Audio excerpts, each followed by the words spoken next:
جو لوگ ایمان لائے اور عمل نیک کیے ان کے لیے خوشحالی اور عمدہ ٹھکانہ ہے۔ آیت الکرسی جو ہے یہ قرآن پاک کی سب سے عظیم آیت ہے۔ جو شخص ہر نماز کے بعد آیت الکرسی پڑھ لے اسے جنت میں جانے سے کوئی چیز نہیں روک سکتی، لہذا کلام کیے بغیر آیت الکرسی سلام پھیرتے ہی پڑھنی چاہیے فرض نماز کے بعد۔ حضرت ابو ہریرہ سے روایت ہے، نبی صلی اللہ علیہ وسلم نے فرمایا، ہر چیز کا کوہان اور بلندی ہے، ہر چیز کا کوہان اور بلندی ہے، اور قرآن حکیم کی بلندی سورۃ البقرہ ہے، اور اس میں آیت الکرسی تمام آیتوں کی سردار ہے۔ اس آیت کا پڑھنا انسان کو رات بھر شیطان کی شر سے محفوظ رکھتا ہے، کیونکہ شیطان نے ابو ہریرہ رضی اللہ تعالی عنہ کو خود یہ بات بتائی جس کی تصدیق نبی صلی اللہ علیہ وسلم نے کی، کہ اس نے کہا کہ جب تم سونے کے لیے بستر پر جاؤ تو آیت الکرسی پڑھ لو، صبح تک اللہ کی طرف سے تم پر ایک نگہبان فرشتہ مقرر رہے گا، اور صبح تک تمہارے پاس شیطان پھٹکنے نہ پائے گا۔ اور نبی صلی اللہ علیہ وسلم نے فرمایا کہ اگرچہ وہ جھوٹا ہے مگر اس نے سچ کہا، یعنی بات سچی ہے لیکن وہ جھوٹا ہے، وہ شیطان تھا۔ ابی ابن کعب سے مروی ہے کہ نبی صلی اللہ علیہ وسلم نے ایک مرتبہ ان سے پوچھا کہ اللہ کی کتاب میں سب سے عظیم آیت کون سی ہے؟ تو انہوں نے کہا اللہ اور اس کے رسول ہی بہتر جانتے ہیں۔ نبی صلی اللہ علیہ وسلم نے یہ سوال کئی بار دہرایا تو ابی ابن کعب نے کہا آیت الکرسی۔ نبی صلی اللہ علیہ وسلم نے یہ سن کر فرمایا ابو المنذر تمہیں علم مبارک ہو، اس ذات کی قسم جس کے قبضے میں میری جان ہے، جس کے ہاتھ میں میری جان ہے، عرش کے پائے کے پاس یہ اللہ کی پاکیزگی بیان کرتی ہوگی۔ آیت الکرسی عرش کے پائے کے پاس اللہ کی پاکیزگی بیان کرتی ہوگی، اور اس کی ایک زبان اور دو ہونٹ ہوں گے، یعنی اللہ سبحانہ وتعالی جس چیز کو چاہے جیسی صورت عطا فرما دے۔ اللہ لا الہ الا هو الحی القیوم لا تأخذه سنة ولا نوم له ما في السماوات وما في الأرض من ذا الذي يشفع عنده إلا بإذنه يعلم ما بين أيديهم وما خلفهم ولا يحيطون بشيء من علمه إلا بما شاء وسع كرسيه السماوات والأرض ولا يؤوده حفظهما وهو العلی العظیم۔ اللہ وہ زندہ جاوید ہستی جو تمام کائنات کو سنبھالے ہوئے ہے، اس کے سوا کوئی الہ نہیں، وہ زندہ ہے، قائم رکھنے والا ہے، لا تأخذه سنة ولا نوم، نہ وہ سوتا ہے نہ اسے اونگ لگتی ہے،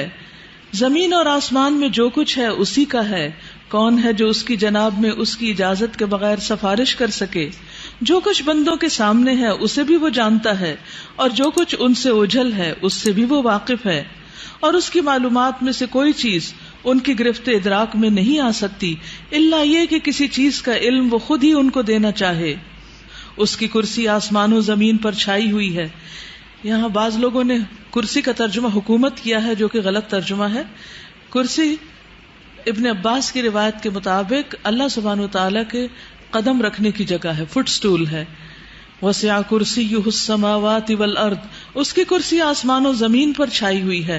اور ساتوں آسمان اور زمینیں کرسی کے مقابلے میں بس یہ اتنے ہیں جیسے ایک وسیع میدان میں ایک چھوٹا سا رنگ ہو، ایک چھلا ہو، یعنی سارے آسمان اور زمینیں جن کی وسعتوں کا ہم اندازہ نہیں لگا سکتے، وہ اللہ سبحانہ وتعالی کی کرسی کے مقابلے میں کتنے ہیں؟ جیسے ایک بڑے میدان میں، بہت بڑے صحرا میں ایک چھوٹا سا رنگ پڑا ہوا ہو جو دور سے نظر بھی نہ آئے۔ تو اس سے اندازہ ہوتا ہے اللہ سبحانہ وتعالی کی عظمت کا۔ ولا یؤودہ حفظہما، اور ان کی نگہبانی اس کو تھکاتی نہیں۔ وہو العلی العظیم، اور وہ بلند ہے، بہت بڑا ہے۔ اس آیت کے اندر اللہ سبحانہ وتعالی کے 5 نام اور 26 صفات کا ذکر کیا گیا ہے۔ تو اس آیت کے اندر سب سے پہلا نام ہے اللہ۔ اللہ کا یہ نام بہت بابرکت ہے، بہت پاورفل ہے۔ قرآن مجید میں آتا ہے تبارک اسم ربک ذو الجلال والاکرام، بہت بابرکت ہے تیرے رب کا نام جو جلال اور اکرام والا ہے۔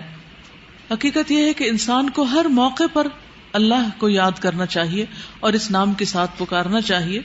رسول اللہ صلی اللہ علیہ وسلم نے فرمایا جب تم رات کو کتے کے بھونکنے یا گدھے کے ہینگنے کی آواز سنو تو اللہ کی پناہ طلب کیا کرو، کیونکہ جو کچھ وہ دیکھتے ہیں تم نہیں دیکھتے، اور جب پاؤں سکون کر جائے تو باہر کم نکلا کرو، کیونکہ اللہ تعالیٰ رات کے وقت اپنی مخلوقات کو جیسے چاہتا ہے منتشر کرتا ہے، اور اللہ کا نام لے کر دروازے بند کیا کرو، کیونکہ شیطان وہ دروازہ نہیں کھول سکتا جسے اللہ کا نام لے کر بند کیا گیا ہو۔ مثلاً کہیں آپ نے اپنے کوئی قیمتی چیزیں رکھی ہوں اور رات کو گھر کا دروازہ بند کرتے وقت یا کوئی بھی چیز جس کو آپ محفوظ کرنا چاہیں سب انسانوں سے یا سب جنات سے، تو اس پر آپ اللہ کا نام پڑھیں، اور فرمایا بسم اللہ پڑھ کر مشکیزوں کا منہ بند کر دیا کرو، یعنی اپنے برتن ڈھانک دیا کرو، مٹکے ڈھانک دیا کرو، برتنوں کو اوندھا کر دیا کرو۔ اور اسی طرح جنوں کی آنکھوں اور انسانوں کی شرمگاہوں کا پردہ یہ ہے کہ جب بھی کوئی کپڑے اتارے تو بسم اللہ پڑھ لے، یعنی کپڑے اتارنے سے پہلے اگر آپ بسم اللہ پڑھ لیں گے تو آپ ایک طرح سے محفوظ ہو جائیں گے، شیطان آپ کو دیکھ نہیں سکے گا۔ لیکن جو شخص اللہ کا نام نہیں لیتا وہ حقیقت میں شیطان کا ساتھی ہے۔ ابن عباس کہتے ہیں رسول اللہ صلی اللہ علیہ وسلم نے فرمایا کہ ابلیس نے کہا اے میرے رب تو نے اپنی ساری مخلوق کا رزق واضح کر دیا ہے، تو میرا رزق کہاں ہے؟ فرمایا ہر وہ چیز جس پر میرا نام نہ لیا جائے وہ تیرا رزق ہے۔ تو کچھ بھی اگر ہم کھاتے ہیں جس پر ہم اللہ کا نام نہیں لیتے، اس وقت اللہ کو یاد نہیں کرتے، تو وہ ایک طرح سے ہمیں نہیں ابلیس کو فائدہ دیتا ہے۔ پھر اس کے بعد لا الہ الا ہو، الہ کا ذکر کیا گیا، اور لا الہ الا ہو جو ہے لا الہ الا اللہ افضل ترین ذکر ہے، یعنی آسمان و زمین اور ان کے درمیان کی ساری چیزوں کو ترازو کے ایک پلڑے میں رکھ دیا جائے، آپ کی یہ بلڈنگز، پورا شہر، پورے پہاڑ، جو یہ مرگلا کی پہاڑیاں، یہ ساری، اور دنیا میں جتنے پہاڑی سلسلے ہیں اور جتنے سمندر ہیں اور جو کچھ ہے، اور پھر آسمان پر جو ستارے ہیں، سیارے ہیں، وہ سب کچھ، ان سب کو اٹھا کر اسکیل کے ایک پلڑے میں رکھ دیا جائے، یعنی ترازو کے، اور دوسرے میں لا الہ الا اللہ رکھ دیا جائے، تو کیا ہوگا؟ لا الہ الا اللہ کا پلڑا جھک جائے گا۔ تو اس سے آپ اندازہ لگا سکتے ہیں کہ لا الہ الا اللہ پڑھنا کتنا وزن رکھتا ہے۔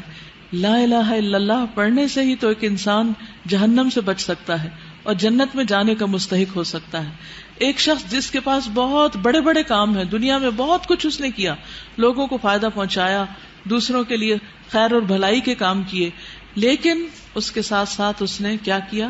شرک کیا، تو اس کے وہ سارے عمل برباد۔ اس کے برعکس ایک شخص نے لا الہ الا اللہ پڑھا لیکن اس کو کوئی بڑے کام کرنے کا موقع نہیں ملا، تو اس کلمے کی برکت سے وہ قیامت کے دن جہنم کی آگ سے محفوظ ہو جائے گا، اور اگر کسی وجہ سے وہ چلا بھی گیا دوزخ میں تو اسی کلمے کی برکت سے وہ اس سے باہر بھی آ جائے گا۔ لیکن جس نے یہ کلمہ نہیں پڑھا وہ ہمیشہ ہمیشہ کے لیے جہنم کی آگ کی نظر ہو جائے گا۔ پھر اسی طرح اللہ سبحانہ وتعالیٰ کی صفات الحی القیوم کا ذکر ہے، یہ بھی بہت زبردست صفات ہیں، اور ان میں اللہ سبحانہ وتعالیٰ کا اسم اعظم ہے جس کو پڑھنے سے دعائیں قبول ہوتی ہیں۔ اسی لیے ہم دیکھتے ہیں کہ بدر کے موقع پر جب حالات بہت تنگ تھے تو نبی صلی اللہ علیہ وسلم نے کن اسماء کو پکار کر دعا کی تھی؟ یا حی یا قیوم برحمتک استغیث۔ حضرت انس کہتے ہیں میں نبی صلی اللہ علیہ وسلم کے ساتھ تھا کہ ایک آدمی نے دعا کی اور کہا یا بدیع السماوات یا حی یا قیوم انی اسألک، اے آسمان کو عدم سے وجود میں لانے والے، اے زندہ، اے قائم رہنے والے، میں تجھ سے سوال کرتا ہوں، یعنی میں تجھ سے مانگتا ہوں اپنی ضرورت کی چیز۔ تو آپ نے فرمایا کیا تمہیں معلوم ہے کہ اس نے کس چیز کے ساتھ دعا کی؟ قسم اس کی جس کے ہاتھ میں میری جان ہے، اس نے اللہ کو اس نام کے ساتھ پکارا ہے کہ جب اس نام کے ساتھ اللہ کو پکارا جاتا ہے تو وہ دعا قبول کرتا ہے۔ تو آپ چاہتے ہیں کہ آپ کی دعائیں قبول ہوں تو یہ تینوں نام اپنے ریمائنڈرز میں لکھ لیجئے، جب بھی آپ چاہیں کہ آپ کی دعا قبول ہو تو پہلے اللہ تعالیٰ کو ان ناموں سے پکارے اور پھر دعا مانگیں۔ قیامت کے دن جب لوگ جنت میں چلے جائیں گے تو جمعے کے دن اللہ تعالیٰ اعلیٰ علیین سے اپنی کرسی پر نزول فرمائیں گے، پھر اللہ تعالیٰ کرسی کو نور کے ممبروں سے گھیر دیں گے، یعنی کرسی کے ارد گرد کیا ہوں گے؟ نور کے ممبر، نبی آئیں گے یہاں تک کہ اس پر بیٹھ جائیں گے نور کے ممبروں پر، پھر اللہ تعالیٰ ممبروں کو کرسیوں سے گھیریں گے، صدیق اور شہداء آئیں گے یہاں تک کہ وہ ان پر بیٹھ جائیں گے، پھر اللہ تعالیٰ اپنی کرسی پر چڑھیں گے، اس کے ساتھ شہداء اور صدیق بھی چڑھیں گے. یعنی اللہ سبحانہ وتعالیٰ قیامت کے دن اپنے بندوں سے جس طرح ملاقات کریں گے اس کا ذکر یہاں کیا گیا ہے. صحیح الترغیب والترہیب کی حدیث ہے. وَهُوَ الْعَلِيُّ الْعَظِيمُ، اور وہ بلند ہے، بہت عظیم ہے. اور حقیقت یہ ہے کہ اللہ سے بڑی کوئی بھی چیز نہیں، اس لیے ہمیں اللہ تعالیٰ کے ناموں کے ساتھ دعا مانگتے ہوئے خصوصاً تسبیح کرنی چاہیے. فَسَبِّحْ بِاسْمِ رَبِّكَ الْعَظِيمِ،